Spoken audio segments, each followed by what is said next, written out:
ഇന്ന് തന്നെ ഡൗൺലോഡ് ചെയ്യൂ. കാണൂ നിങ്ങളുടെ ഫേവറേറ്റ് ഷോസ്. തളർന്നു പോകരുത്.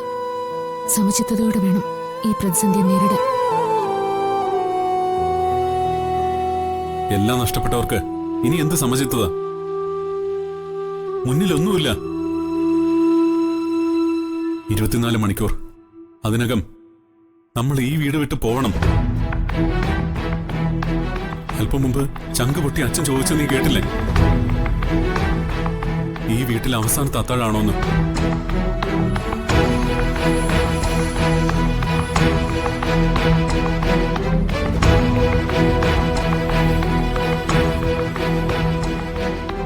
ആ മനുഷ്യന്റെ ഒരായുസിന്റെ അധ്വാനവും ജീവിത സ്വപ്നങ്ങളും ഇവിടെ ഉപേക്ഷിച്ചു പോവേണ്ടത്. സ്വന്തമെന്ന് കരുതിയതൊന്നും ഇപ്പൊ നമ്മുടെ അല്ല. ഇതുപോലൊരു ചതി ഈ ലോകത്ത് എവിടെങ്കിലും നടന്നിട്ടുണ്ടോ? നാളെ നമ്മളെല്ലാവരും തെരുവിലേക്ക് ഇറങ്ങണം. സ്വന്തമായിട്ടുള്ള വസ്ത്രമല്ലാതെ മറ്റൊന്നും ഈ വീട്ടിൽ നിന്ന് എടുക്കാൻ പാടില്ലെന്നാ അവളുടെ ഉത്തരവ്. ഒരു കുത്തിന് കൊല്ലണം അവളെ. അവരെ കൊന്ന് ജയിലിൽ പോയതുകൊണ്ട് എല്ലാം അവസാനിക്കോ? ഈ നഷ്ടപ്പെട്ടതെല്ലാം നമുക്ക് തിരിച്ചു കിട്ടുമോ? സച്ചേട്ടാ, ഈ നാട്ടിലെ നിയമത്തിന്റെ പഴുതുകളും അഴിമതിക്കാരുടെ സഹായം കൊണ്ടാ നമുക്കുള്ളതെല്ലാം അവർ സ്വന്തമാക്കിയിരിക്കുന്നത്. ഇതൊക്കെ നമ്മുടെ തന്നെയാ.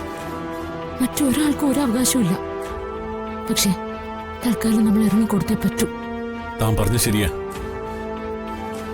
ചതിച്ച് സ്വന്തമാക്കിയ മുതലും കൊണ്ട് ഒരുപാട് കാലം വാഴാൻ ദൈവം ആരും അനുവദിച്ചിട്ടില്ല. ഈ പ്രതിസന്ധി നമ്മൾ മറികടന്നേ പറ്റൂ.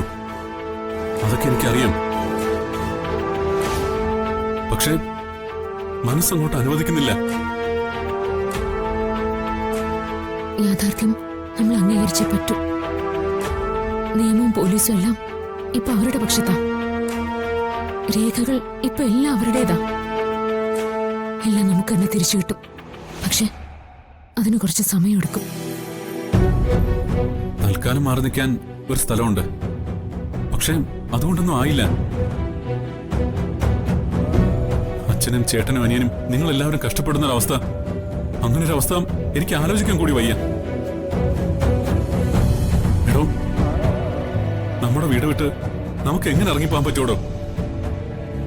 ഇത്രയും വലിയൊരു വീഴ്ച എല്ലാവരും എങ്ങനെ താങ്ങും? ഉയർച്ചയും താഴ്ചയും നിറഞ്ഞതല്ലേ സച്ചേട്ട ജീവിതം.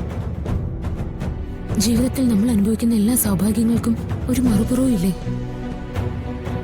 ഈ സമയവും കടന്നു പോവും.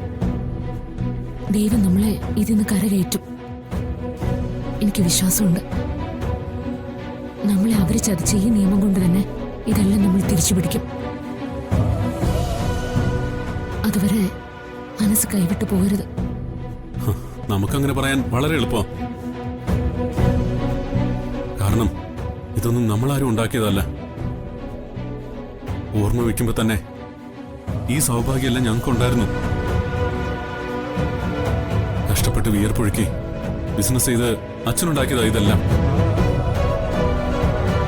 അച്ഛന്റെ വിയർപ്പും ചോരയും ശ്വാസവും പ്രാണനുമാണ് ഈ കാണുന്നതെല്ലാം. അച്ഛൻ എങ്ങനെ ഇതൊക്കെ സഹിക്കും?